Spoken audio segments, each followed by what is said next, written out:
ಓಂ ಸಾಯಿರಾಮ್. ಶ್ರೀ ಸಾಯಿ ಸಚರಿತ್ರೆಯ 48ನೇ ಅಧ್ಯಾಯದಲ್ಲಿ ಶೇವಡೆಯವರ ಭಕ್ತಿ ಹಾಗೂ ಸಪಟಣೇಕರ ದಂಪತಿಗಳಿಗೆ ಸಂತತಿಯ ಕುರಿತು ತಿಳಿದುಕೊಳ್ಳೋಣ. ಒಬ್ಬರು ಹೇಮಾಂಡ ಪಂತರನ್ನು ಬಾಬಾರವರು ಗುರುಗಳೋ ಅಥವಾ ಸದ್ಗುರುಗಳೋ ಎಂದು ಕೇಳಿದರು.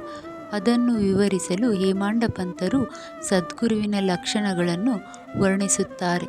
ಸದ್ಗುರುವಿನ ಲಕ್ಷಣಗಳು: ಯಾರು ವೇದಗಳನ್ನು, ವೇದಾಂತಗಳನ್ನು ಮತ್ತು ಶಾಸ್ತ್ರಗಳನ್ನು ಬೋಧಿಸುತ್ತಲೂ ಬ್ರಹ್ಮನ ಕುರಿತು ಉಪನ್ಯಾಸ ಮಾಡುತ್ತಲೂ, ಯಾರು ಮಂತ್ರಗಳನ್ನು ಶಿಷ್ಯರಿಗೆ ಬೋಧಿಸಿ ಅವುಗಳನ್ನು ಜಪಿಸಲು ಶಿಷ್ಯರಿಗೆ ಹೇಳಿ ಪ್ರತಿಫಲವನ್ನು ಹೊಂದಲು ನಿರ್ದಿಷ್ಟ ಕಾಲವನ್ನು ಸೂಚಿಸುವರು, ಹಾಗೂ ಯಾರು ಆತ್ಮಜ್ಞಾನವನ್ನು ನೀಡಲಾರರೋ ಹಾಗೂ ಆತ್ಮಜ್ಞಾನವನ್ನು ಸ್ವತಃ ಸಂಪಾದನೆ ಮಾಡುವುದಿಲ್ಲವೋ ಅಂಥವರು ಸದ್ಗುರು ಎನಿಸುವುದಿಲ್ಲ.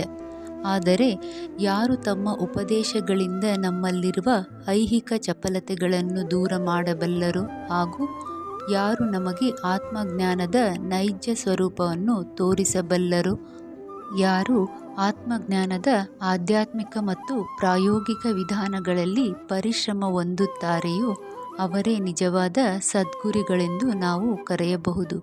ಕೇವಲ ಪೂರ್ವಜನ್ಮದ ಸುಕೃತ ಫಲದಿಂದಲೇ ಮಾತ್ರ ಶ್ರೀ ಸಾಯಿಬಾಬಾರವರಂತಹ ಸದ್ಗುರುವಿನ ಸಂಪರ್ಕ ಹೊಂದಿ ಅವರಿಂದ ಆಶೀರ್ವದಿಸಲ್ಪಡುವುದಾಗಿ ಹೇಳಿರುತ್ತಾರೆ.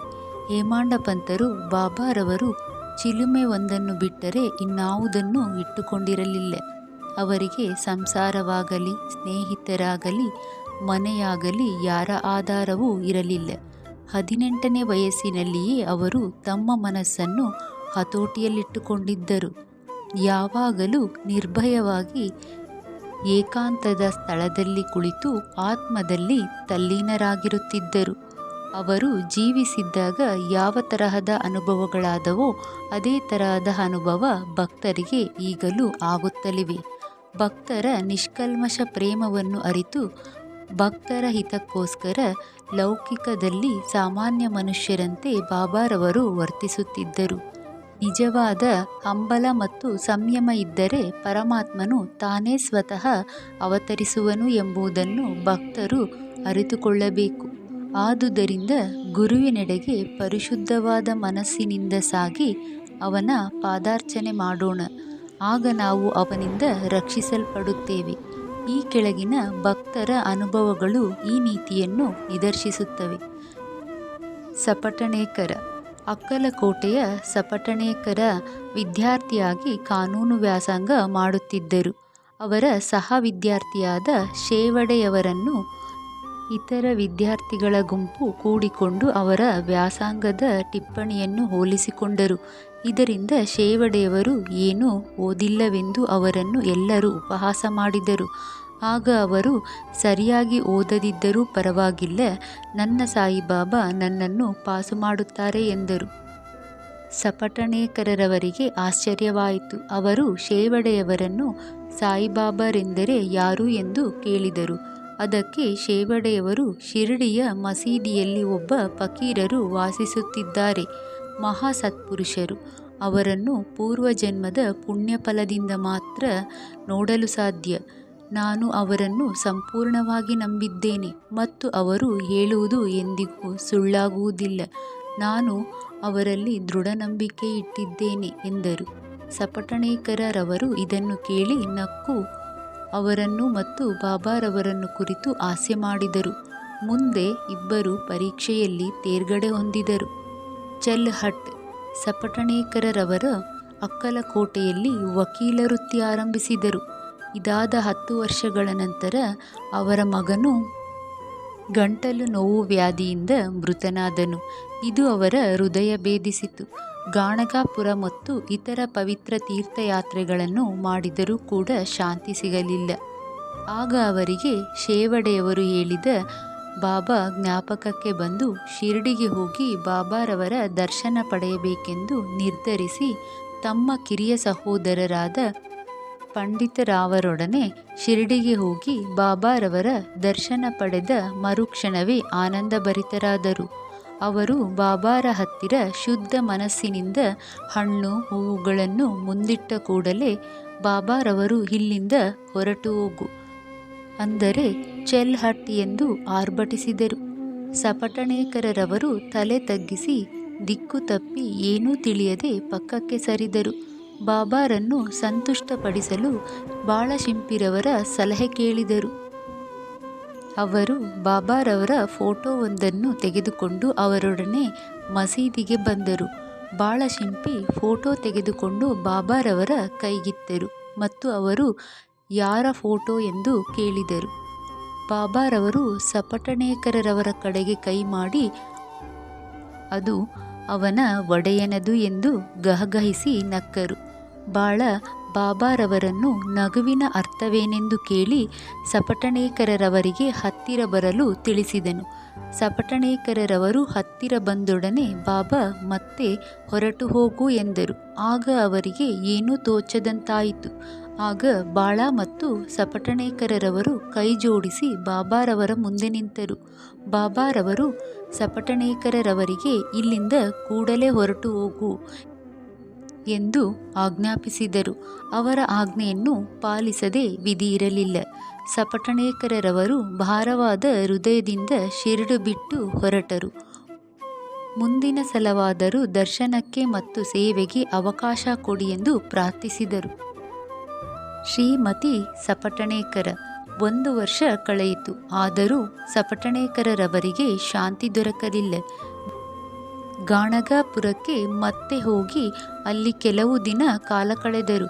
ಆನಂತರ ಜಳಂಗಾಕ್ಕೆ ಹೋಗಿ ಕೊನೆಗೆ ಕಾಶಿಗೆ ಹೋಗುವುದೆಂದು ನಿರ್ಧರಿಸಿದರು. ಅವರು ಹೊರಡುವ 1 ದಿನ ಮುಂಚೆ ಅವರ ಪತ್ನಿಯವರಿಗೆ ಒಂದು ಕನಸಿನಲ್ಲಿ ಅವಳು ಬಾವಿಗೆ ನೀರು ತರಲು ಮಡಿಕೆಯೊಡನೆ ಹೋಗುತ್ತಿದ್ದಂತೆಯೂ ಮರದ ಕೆಳಗೆ ಕುಳಿತಿದ್ದ ಫಕೀರನೊಬ್ಬನು, ಮಗುವೆ, ಏಕೆ ಈ ವ್ಯರ್ಥ ಶ್ರಮ, ನಾನು ನೀರು ತಂದುಕೊಡುವೆ ಎಂದು ಹೇಳಿದ ಹಾಗೆ ಕಂಡು ಅವಳು ಹೆದರಿ ಓಡಹತ್ತಿದಳು. ಫಕೀರನು ಅವಳನ್ನು ಹಿಂಬಾಲಿಸಿದನು. ಅಷ್ಟರಲ್ಲಿ ಕನಸು ಮುಗಿದು ಕಣ್ಣು ತೆರೆದು ನೋಡಿದಳು. ಯಾರೂ ಇರಲಿಲ್ಲ. ಇದನ್ನು ಪತಿಗೆ ಹೇಳಲು ಅವಳ ಪತಿಯು ಇದು ಶುಭಶಕುನವೆಂದು ಮನಗಂಡು ಶಿರಡಿಗೆ ಹೋಗಲು ನಿರ್ಧರಿಸಿದರು. ಶಿರಡಿ ತಲುಪಿ ಮಸೀದಿಗೆ ಹೋದಾಗ ಬಾಬಾರವರನ್ನು ಕಂಡು ತಾನು ಕನಸಿನಲ್ಲಿ ಕಂಡ ಫಕೀರನಂತೆಯೇ ಅವರು ಇದ್ದದ್ದನ್ನು ಕಂಡು ಭಕ್ತಿಪೂರ್ವಕವಾಗಿ ಅವರಿಗೆ ನಮಸ್ಕರಿಸಿದಳು. ಮತ್ತು ಅವಳ ಭಕ್ತಿಗೆ ಮನಸೋತು ಬಾಬಾ ಅಲ್ಲಿದ್ದ ಬೇರೆ ಭಕ್ತರಿಗೆ ತಮ್ಮದೇ ಆದ ಒಂದು ರೀತಿಯಲ್ಲಿ ಕತೆ ಹೇಳತೊಡಗಿದರು. ನನ್ನ ಕೈಕಾಲುಗಳು ಬಹಳ ನೋಯುತ್ತಿವೆ. ನಾನು ಅನೇಕ ಔಷಧಿಗಳನ್ನು ತೆಗೆದುಕೊಂಡೆ, ಆದರೂ ಗುಣವಾಗಲೇ ಇಲ್ಲ. ಔಷಧ ಬಿಟ್ಟುಬಿಟ್ಟೆ, ಆದರೆ ಈಗ ಎಲ್ಲ ನೋವು ಇದ್ದಕ್ಕಿದ್ದ ಹಾಗೆ ಮಾಯವಾಗಿದೆ ಎಂದು ಆಶ್ಚರ್ಯಪಡುತ್ತಿದ್ದೇನೆ ಎಂದರು. ಇಲ್ಲಿ ಬಾಬಾ ಯಾರದೇ ಹೆಸರನ್ನು ಸೂಚಿಸಿರಲಿಲ್ಲವಾದರೂ ಈ ನೋವು ಶ್ರೀಮತಿಯವರದ್ದೇ ಆಗಿತ್ತು. ಬಾಬಾರವರು ವರ್ಣಿಸಿದಂತೆಯೇ ನೋವು ಗುಣವಾಯಿತು. ಆಗ ಶ್ರೀ ಸಪಟಣೇಕರರವರು ದರ್ಶನ ಪಡೆಯಲು ಮುಂದೆ ಬಂದರು. ಆಗ ಬಾಬಾರವರು ಹಿಂದಿನಂತೆಯೇ ಚೆಲ್ ಹಟ್ ಎಂದರು. ಆಗ ಅವರಿಗೆ ಬಾಬಾರವರ ಅಸಮಾಧಾನಕ್ಕೆ ತಮ್ಮ ಇಂದಿನ ಕರ್ಮವೇ ಕಾರಣ ಎಂದು ತಿಳಿದು ಅವುಗಳನ್ನು ಸರಿಪಡಿಸಿಕೊಳ್ಳಬೇಕೆಂದು ನಿಶ್ಚಯಿಸಿದರು. ಆನಂತರ ಬಾಬಾರವರ ಚರಣಕಮಲಗಳಿಗೆ ಎರಗಿದರು. ಆಗ ಬಾಬಾ ಸಪಟಣೇಕರರವರನ್ನು ಆಶೀರ್ವದಿಸಿದರು. ಆಗ ಸಪಟಣೇಕರರವರು ಬಾಬಾರವರ ಪಾದಸೇವೆ ಮಾಡುತ್ತಾ ಕುಳಿತರು. ಆ ಸಮಯಕ್ಕೆ ಸರಿಯಾಗಿ ದನ ಕಾಯುವ ಹೆಂಗಸೊಬ್ಬಳು ಬಂದು ಬಾಬಾರವರ ಬಳಿ ಕುಳಿತಳು. ಆಗ ಬಾಬಾರವರು ತಮ್ಮದೇ ಆದ ರೀತಿಯಲ್ಲಿ ಒಂದು ವರ್ತಕನ ಕತೆ ಹೇಳತೊಡಗಿದರು. ಆಗ ಸಪಟಣೇಕರರವರಿಗೆ ಅದು ತಮ್ಮ ಅನುಭವವಾಗಿರುವುದನ್ನು ಕಂಡು ಬಾಬಾರವರಿಗೆ ಇದೆಲ್ಲ ಹೇಗೆ ಗೊತ್ತಾಯಿತು ಎಂದು ವಿಸ್ಮಿತರಾದರು. ಅವರು ಸರ್ವಜ್ಞರೆಂಬುದನ್ನು ಮನಗಂಡರು. ಈ ರೀತಿ ಅವರ ಮನದಲ್ಲಿ ವಿಚಾರ ತರಂಗ ಎದ್ದಾಗ ಬಾಬಾರವರು ದನ ಕಾಯುವವಳನ್ನು ಕುರಿತು, ನಾನು ಇವನ ಮಗನನ್ನು ಕೊಂದಿದ್ದೇನೆಂದು ನನ್ನನ್ನು ದೂಷಿಸುತ್ತಾನೆ. ನಾನು ಮಕ್ಕಳನ್ನು ಕೊಲ್ಲುತ್ತೇನೆಯೇ? ಇವನು ಇಲ್ಲಿಗೆ ಬಂದು ಏಕೆ ಅಳಬೇಕು? ಈಗ ನೋಡು, ನಾನು ಅದೇ ಮಗುವನ್ನು ಅವನ ಪತ್ನಿಯ ಗರ್ಭದಲ್ಲಿ ಇಡುವೆನು ಎಂದು ಹೇಳಿ ಅವನ ತಲೆಯ ಮೇಲೆ ಕೈಯಿಟ್ಟು ಸಮಾಧಾನಪಡಿಸಿ, ಈಗ ನಿನ್ನ ಚಿಂತೆ ದೂರವಾಯಿತು. ನನ್ನಲ್ಲಿ ಅಚಲವಾದ ನಂಬಿಕೆ ಇಡು, ನಿನ್ನ ಅಭೀಷ್ಟ ಈಡೇರುತ್ತವೆ ಎಂದರು.